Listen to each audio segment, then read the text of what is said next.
I'm Dr. Mike Carlson, family physician and concerned father. Over the past 2 years, I've been traveling around to different Tennessee communities, talking with parents, teachers, and concerned citizens regarding the new education reform that our legislators and our governor have implemented here in Tennessee.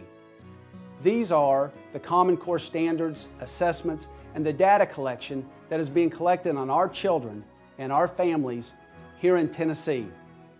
These untested standards and this data collection is in place now in every public school and many of the private schools here in Tennessee. Having grown up in Tennessee, I see and appreciate this place we call home.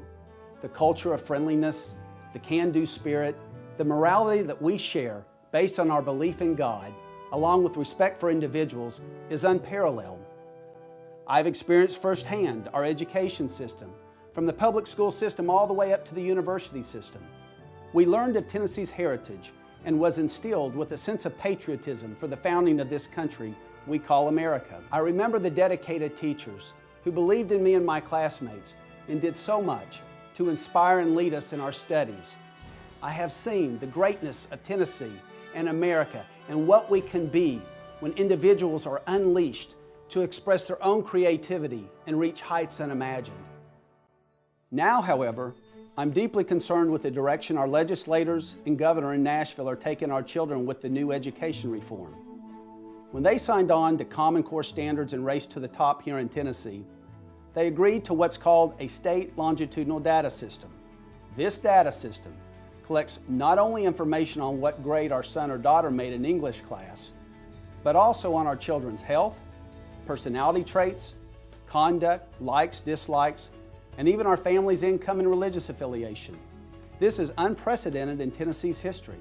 Much of this information is collected without any parental consent, so you and I have no knowledge of what has taken place.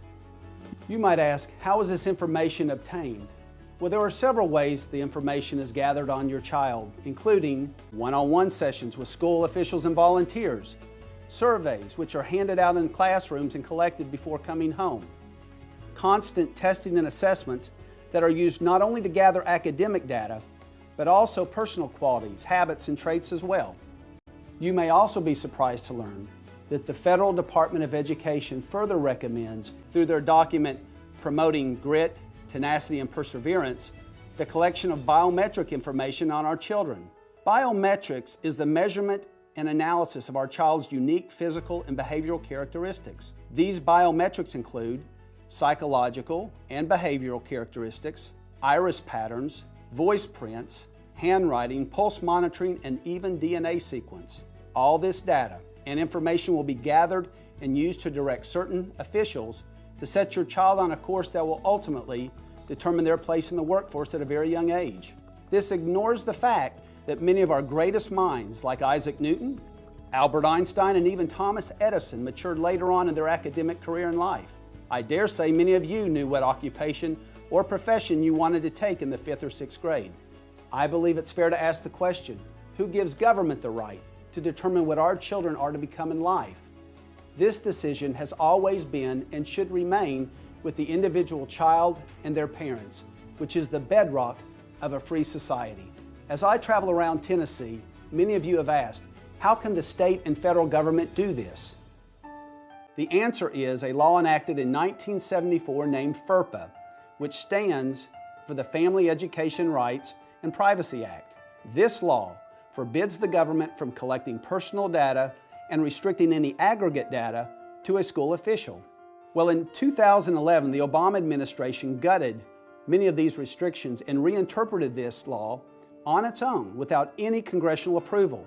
The new interpretation now changes the meaning of school official to mean anything from a professor, counselor, committee member, as well as contractors and volunteers associated with a third-party business entity.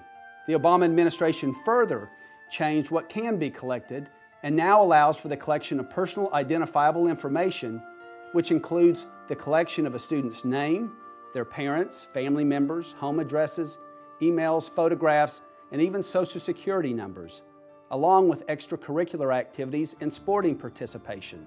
They also encourage the collection of physiologic biometric information. I think it's fair we ask our state government officials, why would they allow this to happen in Tennessee? Many of the same politicians in Nashville assure us that our child and family information is secure. But logic would tell us that with the continuous hacking of places like Target, news networks like NBC, Sony, and even the United States Central Command CENTCOM, it can be quite easy to tap into our child's data.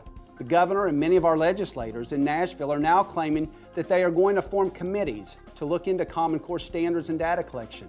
But I would be very cautious not to be misled. I believe this is nothing more than a shell game, with the committee members packed with the same individuals who advocated getting us into Common Core and allowing this data to be collected in the first place. Their recommendations are predictable.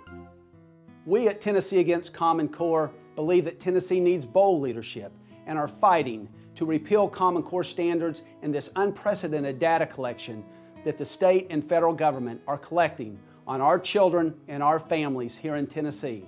I would urge every parent, as well as every grandparent and citizen of Tennessee, to look into this for yourselves.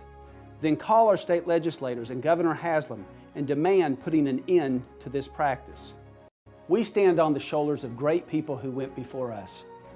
Our children's future will stand on ours.